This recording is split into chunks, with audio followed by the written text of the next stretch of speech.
Hello friends, कैसे हैं आप लोग। मैं आपका दोस्त आपके लिए फैक्ट से भरी अमेजिंग वीडियोस लाता रहूँगा, तो सब्सक्राइब कर दो हमारे चैनल को। आज मैं आपको इस वीडियो में रशियन स्लीप एक्सपेरिमेंट के बारे में बताने जा रहा हूँ। तो दोस्तों चलिए शुरू करते हैं।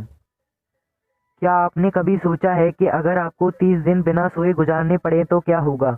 इस सवाल को सुनकर ही शायद आप घबरा जाएं, लेकिन सन 1940 में विश्व युद्ध के दौरान एक ऐसा ही प्रयोग सोवियत यूनियन के बंदी बनाए हुए 5 कैदियों पर किया था। हालांकि 30 दिन पूरे होने से पहले ही उन्हें सभी कैदियों को जान से मारना पड़ा था। आखिर ऐसा क्या हुआ कि इस एक्सपेरिमेंट के पूरा होने से पहले ही मौत के हवाले कर दिए गए थे कैदी। आज खतरनाक साइंस की इस सीरीज में एक ऐसे एक्सपेरिमेंट के बारे में जानिए जिसने इंसान को दरिंदा बनने पर मजबूर कर दिया। साल 2009 की क्रीपीपास्ता विकी नाम के एक वेबसाइट ने ऐसा चौंकाने वाला खुलासा किया जिसने सभी को हिलाकर रख दिया। इस वेबसाइट पर छुपे एक आर्टिकल से सोवियत यूनियन द्वारा अपने कैदियों पर किए गए एक बेहद खतरनाक एक्सपेरिमेंट के बारे में बताया गया था। इस एक्सपेरिमेंट का नाम था रशियन स्लीप एक्सपेरिमेंट। हालांकि पुख्ता सबूत न होने की वजह से इस आर्टिकल की सत्यता पर अभी भी संदेह बना हुआ है। क्या था स्लीप एक्सपेरिमेंट। 1940 में सोवियत यूनियन ने स्लीप एक्सपेरिमेंट के लिए बंदी बनाए हुए दुश्मन सेना के 5 कैदियों को चुना था।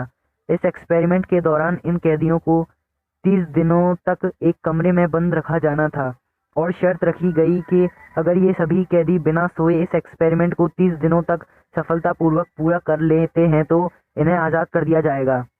साथ ही सोवियत यूनियन ने जिस कमरे में उन कैदियों को रखा था वहां उन्हें खाने पीने पढ़ने और हर तरीके की सुविधा दी गई थी, लेकिन उनके सोने या बैठने की कोई व्यवस्था नहीं की गई। इसके अलावा उन पर नजर रखने के लिए उस कमरे में 2 वन वे मिरर भी लगाए गए थे। कैदियों को नींद न आए इस वजह से उस बंद कमरे में एक एक्सपेरिमेंटल गैस उचित मात्रा में ऑक्सीजन के साथ मिलाकर धीरे धीरे छोड़ी जाती थी। ये गैस एक केमिकल स्टिमुलेंट थी जो उन्हें जगाए रख सके। इस एक्सपेरिमेंट के दौरान कैदियों में आए खौफनाक बदलाव। पहले 4 दिनों तक कैदियों के व्यवहार में कोई परिवर्तन नहीं आया, लेकिन 5वें दिन से ही उनकी बेचैनी अचानक बढ़ गई। 9वें दिन उनमें से एक कैदी मानसिक संतुलन खोने की वजह से घंटों चिल्लाता रहा, जिस वजह से उसके गले के वोकल कॉर्ड्स फट गए। धीरे धीरे उन सभी कैदियों की हालत एक जैसी हो गई। जो गैस उनके कमरे में छोड़ा जा रहा था उसका असर सारे कैदियों पर दिखने लग गया था और वह सभी अपना मानसिक संतुलन खोने लगे। धीरे धीरे रिसर्चर उनके कमरे में उस गैस की मात्रा बढ़ाने लगे। कुछ दिनों तक उस कमरे में अजीब तरीके से बड़बड़ाने और चिल्लाने की आवाज़ें आती रहीं, जो बाद में जाकर बिल्कुल भी बंद हो गईं।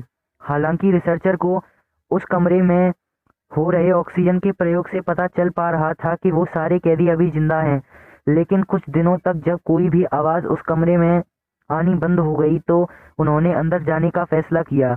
लेकिन जैसे ही उन्होंने कैदियों को बताया कि वह सभी अंदर आ रहे हैं तो बेहद खौफनाक आवाज़ में एक कैदी ने उन्हें अंदर आने से मना किया और साथ ही कहा कि वो आज़ाद नहीं होना चाहते।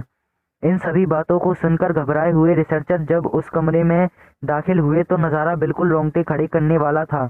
जो खाना कैदियों को दिया जा रहा था उन्होंने उसे छुपा भी नहीं था। चारों तरफ फर्श पर खून पसरा हुआ था और कैदियों के कटे हुए अंग पड़े हुए थे जिसे वो बाद में खा सकें। कुछ कैदी फर्श पर पड़े हुए मांस के टुकड़े खा रहे थे। ये दिल दहलाने वाला नज़ारा देखकर रिसर्चर के होश उड़ गए। उसके बाद उन कैदियों को इलाज के लिए उस कमरे से बाहर निकाला गया, जिसकी वजह से वो छटपटाने और चिल्लाने लगे। ऑपरेशन के लिए कैदियों को मॉर्फिन के 8 इंजेक्शन लगाए गए, लेकिन उन पर इसका भी कोई असर नहीं हुआ। हालांकि इस ऑपरेशन के दौरान 3 कैदियों की जान चली गई और बाकी के 2 कैदियों को वापस उसी कमरे में बंद कर दिया गया। कैदियों की हालत को देखते हुए रिसर्चर बेहद डर गए थे और इस एक्सपेरिमेंट को रोकना चाहते थे, लेकिन चीफ कमांडर के आदेश की वजह से वह ऐसा कर ना सके।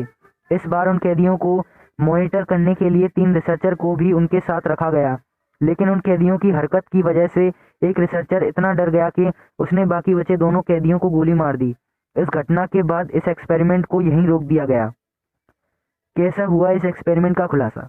2009 में क्रीपीपास्ता विकी के नाम की एक वेबसाइट ने इस एक्सपेरिमेंट को पूरी दुनिया के सामने लाया। इस प्रयोग का खुलासा करते हुए उस आर्टिकल में ये भी लिखा था कि इस प्रयोग का जानबूझकर पूरी दुनिया से छुपाया गया है।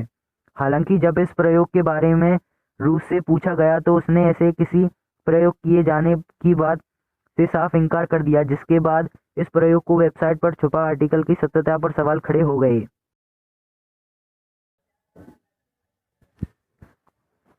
इसके अलावा भी कई कारण हैं जिस वजह से इस प्रयोग की सत्यता पर सवाल खड़े किए जाते हैं, जैसे इस आर्टिकल में इस बात का जिक्र किया जाना कि ऑपरेशन के वक्त बचे हुए 2 कैदियों के दिल में हवा चली गई थी, लेकिन उसके बावजूद वह दोनों जिंदा रहे।